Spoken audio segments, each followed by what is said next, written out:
News Channel 9 is your election headquarters. Thanks so much for joining us on Facebook Live for this 9 o'clock hour.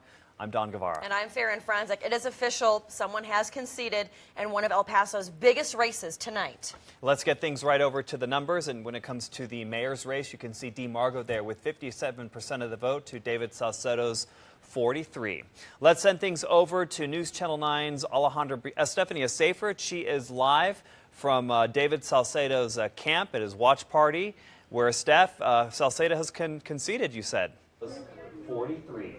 Let's send things over to... Yes, well, we have 10 of 171 precincts reporting with Margo in the lead. David, a little earlier when I talked to you, it seemed like you were throwing in the towel. Is that still the case? I think that, well, look, whatever happens tonight, again, I'm excited for Dee Margo, and we'll see. I'm happy. I'm pleased with our performance, and kind of it's hard to hear, but anyway, I'm very happy for what happened tonight. Have you called your opponent Dee Margo at all tonight? I'm sorry, what? Have you called your opponent Dee Margo? I called Dee Margo. I told him good job. I told him I'm real proud of him. I'm real happy for him, and I told him that I'm ready to help him if he needs my help. But good. I'm happy for him, and I'm happy for El Paso. You know, there's a congressional seat that's up. Is that something that you're considering? I want to focus just on being a dad for now. Are we going to see you at all in the local politics scene? We'll see. I learned a lot. I'll tell you what. I learned a lot. I learned a lot about the local political scene. I learned a lot about the voice of the people here in El Paso. A lot of people that typically didn't vote came out and voted. That meant a lot to me, and it really is something that I'm going to hold on to and cherish. But we'll see. I'm going to take everything one day at a time. And anything you would have done different in your overall campaign? Not really. I mean, look, I ran against a Dee Margo who is established, is well known. He's been around. I mean, it's very hard to be a political newcomer, but I did what I did. I did it my way. I think the press knows that. You know, I came out with honesty, and at the very least, what I want El Paso to know is that my integrity is not compromised, and that's what makes me happy. All right, David, thank you so much. I'm going to go ahead and send things back to you all at the studio. All right, Estefania, thanks so much. Well, now to the man who has about 3,000 more votes, Dee Margo. He's in the lead for mayor. Let's send it over to News Channel 9's Alejandra Briones. She is live from Margo's watch party in West El Paso. Allie, how's it going out there? Yeah, it is still a celebration here in West El Paso for Dee Margo's watch party, and he joins us now, again, in the lead, and now we know Salcedo has conceded. But Margo, David said that he is happy for you, he wants you to be successful, he is supportive of you, and says that he is here to help you with anything. Do you have a message for him tonight? Well, I told David on the phone I appreciated how gracious he was, and that I would very much keep in mind I need all the help I can get. Now, this is a very exciting day for you, a lot of days of hard work leading up to this. Talk to me a little bit about your emotions right now. Well, right now I'm tired. I don't know how much I've got in the way of emotion, but you know, we were at polls all day today in the sun, so we're kind of worn out. I think it'll sink in more tomorrow than anything else. I'm just trying to. I'm most appreciative and gratified by the voters of El Paso, and I want to commit to them. I'm going to bust my rump. All right, well, thank you very much. We'll check in again with you in a little while, all right? Okay, guys, so, you know, now we know that David has conceded, and they are celebrating here for Dee Margo, who is now going to be the mayor-elect for the city of El Paso. And you heard it, he's tired, but he's very excited and very happy. We'll have more with him coming up tonight at 10. Reporting live in West El Paso, Alejandra Briones, News Channel 9. Yeah, a lot of candidates are going to be really tired after this tonight. Now let's go to race for District City 2 rep, which covers Central El Paso. Out of the original 6 candidates, it's come down to those 2 that you see there on your screen, incumbent Jim Tolbert and challenger Alessandra Anello. News Channel 9's Patrick Hayes just spoke to Alessandra Anello, who is actually out of town. She's getting married tonight. He's live in our newsroom with her reaction. Patrick, what'd she have to say? Well, as you saw, Jim Tolbert is down by 650 votes, and I talked to him about an hour ago. He said it would be really hard to catch up. I also spoke to Anello. She says she's grateful for everyone who voted for her and looks forward to making a positive impact. I'm so thankful to the residents of District 2, you know, for believing in me, for going out and voting for me, and I am so excited to be a representative that they're proud of. I'm so excited to, you know, give them back, you know, what they've kind of feel like they've been neglected for a while, and you know, I'm excited to be a voice for them. Again, Anello is currently leading Tolbert by 650 votes. Anello also told me that she wants to focus on capital improvements and listening to residents. Reporting in the newsroom, Patrick Hayes, News Channel 9. All right, Patrick, turning now to the race for District 3, which includes portions of central and south central El Paso. This is the seat currently held by Emma Acosta, but of course she gave it up in her bid for mayor. Let's take a look at the numbers. Cassandra Hernandez-Brown beating Jaime Barcelo. She's got 59% of the vote. He has 41. Moving on now to the Northeast and District 4, the seat currently held by Carl Robinson. Robinson has reached his term limit. This is a close one between Sam Morgan and Shane Haggerty. You can see Morgan, 54% of the vote, Haggerty, 46. Turning now to News Channel 9's Course Nylander. He has more on this race. Course. Well, Don, we're at the Sam Morgan watch party here at Arnavino's Pizza in the Northeast. Very excited supporters of Sam Morgan here, as you imagine. He is ahead about 6% at this point. We saw a slight jump in Shane Haggerty's numbers here recently. First off, how do you feel about that? Do you feel it's coming closer and closer, or do you feel you have it in the bag at this point? I don't necessarily think I have it in the bag. We're going to watch the numbers come in, but we feel very confident that those numbers are going to hold. And I was talking to several of your friends and supporters out here, and they all tell me they're so proud of you because the last time you went up against Robinson, you came very, very close, but of course didn't pull out on top in that race. But here you are ahead in the race, looking very good for you at this point. Your thoughts on the support and all that? Well, my thought on the support is I've had tremendous support from all these folks that are here tonight. They got behind me. They stayed behind me, and even after the May 6th election, we knew we had a lot more work to do, and every one of them toughed it out and got out there. It's what it's about, teamwork. Thanks so much, Sam Morgan. We're going to be watching those numbers very closely. Still just early results at this point, but as we mentioned, Sam Morgan is pulling ahead as of this moment. We're live in Northeast El Paso. Tonight, Course Nylander, News Channel 9. All right, Course, thank you. And filling out the El Paso City Council District 8, this is the seat that was left vacant by Courtney Nyland, who resigned back in April. Now, this district covers a big chunk of West El Paso, downtown, and parts of South Central El Paso. Of the 5 running for this seat, Robert Cormel has the majority, followed by Sissy Lizarraga. In order for the candidate to win, now they must have 50% plus 1. You can see that Robert Cormel is about 10% away from that. But again, these are the two, so this is likely mostly going into a runoff here, as you can see by those numbers. Yeah, some more voting potentially. Let's turn things over to our political analyst. He's been with us all night, Dr. Richard Pineda. He is the director of the Sam Donaldson Center for Communication Studies at UTEP. Thanks so much for hanging out with us all night tonight. You're welcome. I want to go back to the mayoral race. We heard David Saucedo talk about how when he entered this race, he was up against an established candidate, a very well-known candidate. He came into this race very aggressive against DeMargo.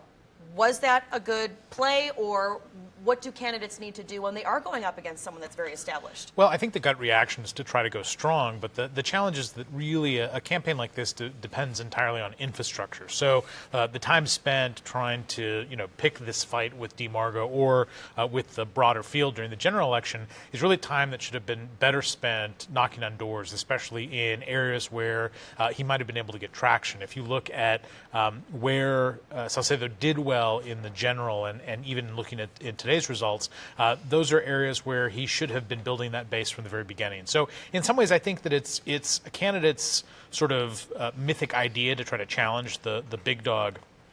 I think really that's an infrastructure question, and I don't think that was handled very well by the Saucedo campaign. And I think if you're going to challenge a big dog like Margo and try to chip away at what he's doing, that's one thing. But when you're also doing the same thing, he came after him saying, hey, you're getting money from the highest zip codes in El Paso. Well, so was Saucedo. Right. And he was, trying to get Dallas money. He was trying to, run as sort of the people's candidate. And I just don't think the people bought that. Well, I think the narrative of being anti-establishment only works if in fact you're challenging from this grassroots perspective. I don't think that was the case, and I think that played itself out. I think the other real issue, which is the name recognition factor. So Margo coming into this gets a lot of attention and I think a lot of praise from the community for his leadership on the school board race, or running the school board, and I think that was significant. I think people remember that. I think education and economy still ring very true to people, and if you don't have a way to counter that, then you're essentially pushing uphill the entire time. And we were talking about name recognition. If you go to the District 8 seat, which is one where that's a special runoff for Courtney Nyland's seat, we have Robert Cormel at 41% with Sissy Lizarraga 23%. Both of these names are very well known, but Cormel, though, he did run for mayor. Obviously, he lost, so then he came to this seat.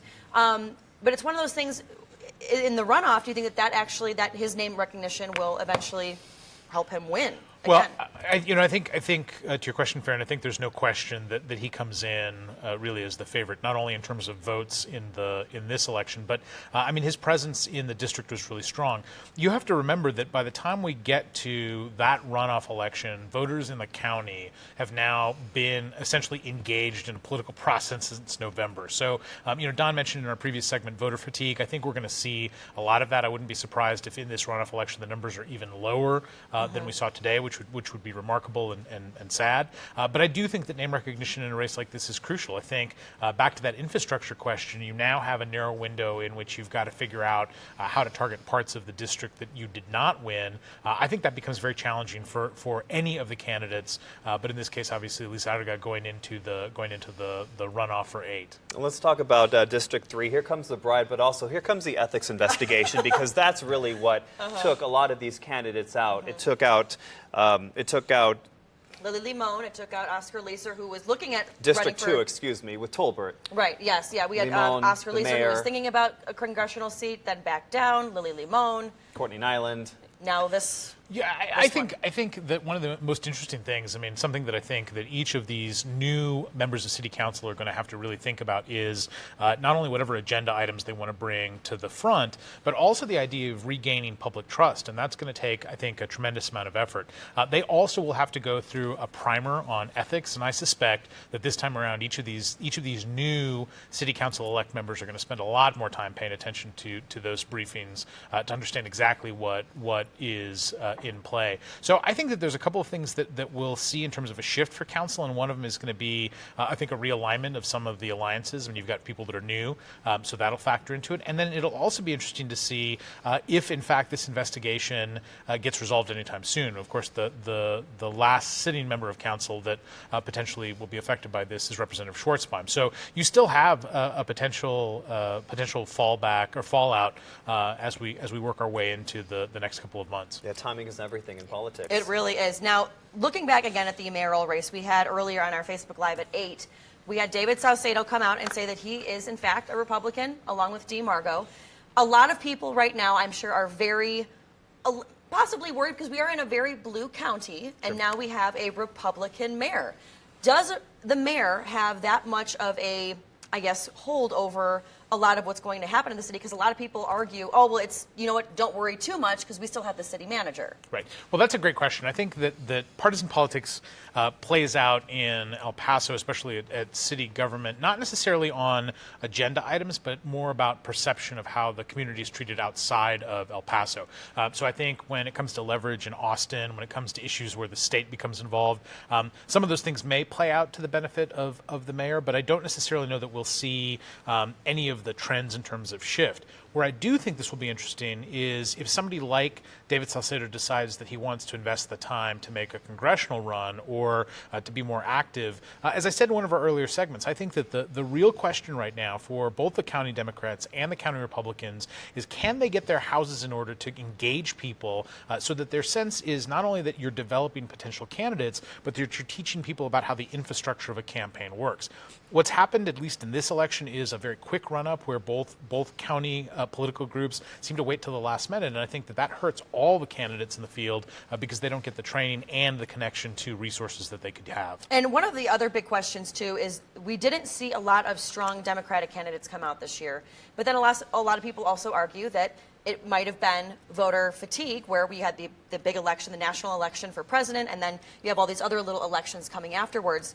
Do you think, Richard, this was more of a problem, more of a candidate problem, or more of a voter problem in a lot of the Democrats losing a lot of their stronghold here? You know, that's a great question, and it's an issue that I think is really important. And I do think that the county Democrats owe the voters of El Paso a stronger commitment to foster candidates earlier. I think the county Republicans have a responsibility to try to make Republican politics much more responsive to those issues. I think otherwise what we're going to see is a lot of these races where there's not a lot of effort put in by the parties, and then people sort of bend to the needs of the party afterwards. I think that the county would be best served if we had a better way to engage those political parties. I think at the end of the day, voters are always going to have issues that will prevent them from voting. I mean, there's always going to be challenges, whether it's getting to the polls on time, whether it's getting having enough choices. I think that the county infrastructure for voting has improved tremendously over the last 10 years. I think the shortfall lies in the fact that the political parties are not engaging voters and not engaging potential candidates. I think that's the secret sauce that for some reason people seem to keep missing. All right, Dr. Pineda, thanks so much for joining us, and we're not done. We will have a broadcast on Channel 9 coming up at 10 o'clock with even more numbers.